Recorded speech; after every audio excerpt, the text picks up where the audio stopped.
Hi everybody, welcome back to another video. So today's video, I'm just going to show you a little project I did on our 1980 Camaro. We just put the 383 stroker in. So obviously, with any engine, but especially with an expensive aftermarket engine that I've installed, I want the ability to see what's going on with the oil pressure, the tachometer, you know, all the important stuff, the temperature, all that stuff. So I went ahead and installed, obviously, this little auto gauge, 3-gauge panel here, and it fits really good in the second gen Camaro and the cutout that's there. And these all have electronic senders for oil pressure, voltage, and the water temperature. But then when I go back up here to the stock dash, so 1980, they mandated you have an 85 mile/hour speedometer, which that doesn't really matter, but all of the other functions were just dummy lights. So light for your oil pressure, a light when your battery or when your alternator wasn't charging, and a light when you're overheating. Doesn't give you a whole lot of information. You know, where there should have been a tachometer is a pretty big fuel gauge. Now this car only has 46,000 original miles on it. So the last thing I want to do is tear up the factory instrument cluster. So, but I really wanted to have a tachometer. So as you can see right here, it looks like there's nothing here, and that's exactly the point. So the factory 1980 Camaro base model instrument cluster like this, and many of the other second gen years, there would have been a clock here if you had the upgraded cluster. But the base model, there was nothing. There's just a blank plug right there. So I purchased a Intellitronix 2 1/16 inch gauge. It took a little bit of work, some modifications, but I'd already run the wire for a tack from the distributor to behind the dash here when I put these in, because I thought someday in the future I might want to add a tack. And a lot of people slap like a Sun Pro or something up here, which to each your own, but I really wanted this factory kind of like look to remain, and I don't think that really detracts too much from that. So I'll show you how it works. See, if I just turn the key to run, it says 8-cylinder RPM.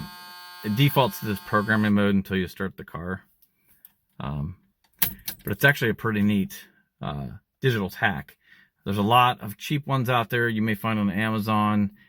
Look at the reviews that are pretty junky. So I wanted to go with a good, reputable company. And the best part, this is made in the USA. So let me show you how it works when I start the car. So you can see the car's off, you can't see anything. Now if I turn on the headlights, it will dim. It's hard to see on camera. It dims 50% when you turn on the headlights. So the basic connections for this tack are obviously your tack signal coming from the distributor. You need ignition power, ground, and then there are a couple of optional wires. Like I connected the one for the dimmer light, just connected that into the dash lights, and you don't want it on the dimmer one, you want it on the parking light feed.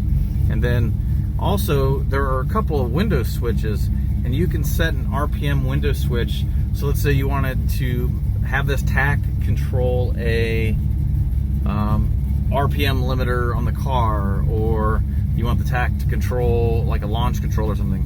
It does have a normally open, normally closed output wire from the tack that is programmable. It's kind of neat. And there's a bright blue LED shift light. I'll show you here if I rev it up. You can see the shift light comes on. Obviously I have an automatic, but if I ever manually shift it, it would be really neat to have that feature. Another thing I did under the dash here, right there, see that button? Reach down and flip that button. What that will do is if I flip that button, it turns it off. So if I'm at a car show or whatever, I don't need the tack and I just want everything to look completely factory, reach down and flip that button and it's off. But for normal driving, it's on. Alright, so I just wanted to show you a quick little custom setup I did.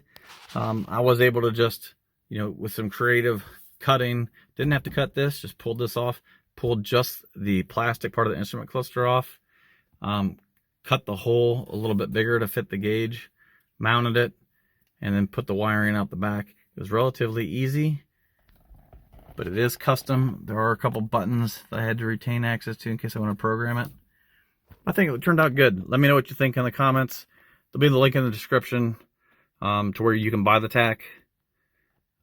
If you have any questions or comments, leave them below. Thanks for watching. Until next time, we'll see you later.